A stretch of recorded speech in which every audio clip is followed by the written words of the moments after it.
আসসালামু আলাইকুম রহমতুল্লাহ। নাহমাদুহু ওয়া নুসাল্লি আলা রাসূলিল কারীম, আম্মা বাদ। সংগ্রামী বন্ধুগণ, সাংবাদিক ভাইরা, 2024-এর জুলাই বিপ্লব এবং 5 আগস্টের অভ্যুত্থান পরবর্তী আমাদেরকে রাস্তায় নেমে আন্দোলন করতে হবে, দাবি আদায়ের জন্য সংগ্রাম করতে হবে, এটা আমরা ভাবি নাই। কিন্তু এই অন্তর্বর্তীকালীন সরকার আমাদেরকে দাবি আদায়ের আন্দোলনে রাজপথে নামতে বাধ্য করেছে। তাদের 3টা অঙ্গীকার ছিল, আমরা শুধু বলতে চাই আপনারা আপনাদের অঙ্গীকার পালন করুন। 1 নাম্বার, তারা রাষ্ট্র সংস্কার করবে। আর রাষ্ট্র সংস্কারের জন্য সংস্কার কমিশন হয়েছিল, ঐক্যমত্য কমিশন হয়েছে, জুলাই সনদ হয়েছে, জুলাই সনদ স্বাক্ষরিত হয়েছে।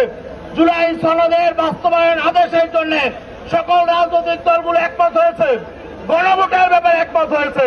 এখন গড়িমসি কিসে?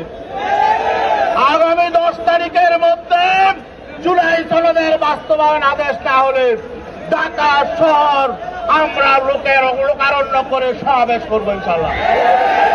আর গণভোটের তারিখের মধ্যে ঘোষণা করতে হবে। নির্বাচনের সাথে গণভোট হবে না, একসাথে তফসিল হবে না, গণভোটের তফসিল আগে হবে।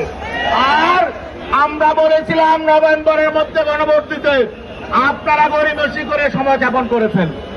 এখন যদি নভেম্বরে দিতে না পারেন, যেদিনই দেন নির্বাচন আগে দিতে হবে।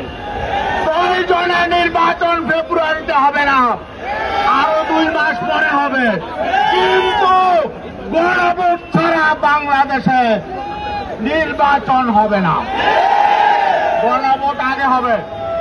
রাষ্ট্র সংস্কার নিশ্চিত হবে, তারপরে নির্বাচন। রাষ্ট্র মেরামতের জন্য আমাদের সন্তানরা জীবন দিয়েছে, কৃষক শ্রমিকরা জীবন দিয়েছে, রক্ত ঝরেছে। অতএব এটা নিয়ে কোনো তাল বাহানা চলবে না। আমরা আন্দোলন মাত্র শুরু করেছি ঐক্যবদ্ধভাবে, আন্দোলন তীব্রতর হবে। আপনারা যদি আন্দোলন চান, আমরা আন্দোলন দেখাবো। আর যদি আপনারা অঙ্গীকার বাস্তবায়ন করে সোজা পথে হাঁটেন, তাহলে আমরাও আপনাদের সহযোগিতা করব।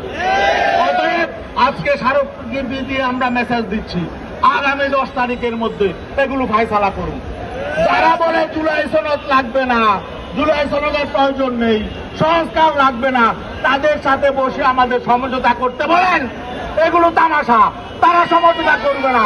যারা সংস্কার চায় না, যারা অতীত কর্তৃত্ববাদী আবার ফিরিয়ে আনতে চায়, যারা রাষ্ট্রটাকে বিশ্বের বুকে 1 নম্বর দুর্নীতিগ্রস্ত করতে চায়, তাদের সাথে আমাদেরকে বসে সমঝোতার কথা বলবেন না।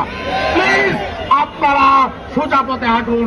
আর নয়তো যেই জনতা এত ফেসিবাদী মহাশক্তিকে হটিয়েছে, তারা কিন্তু নতুন সিদ্ধান্ত নেবে। ধন্যবাদ সবাইকে।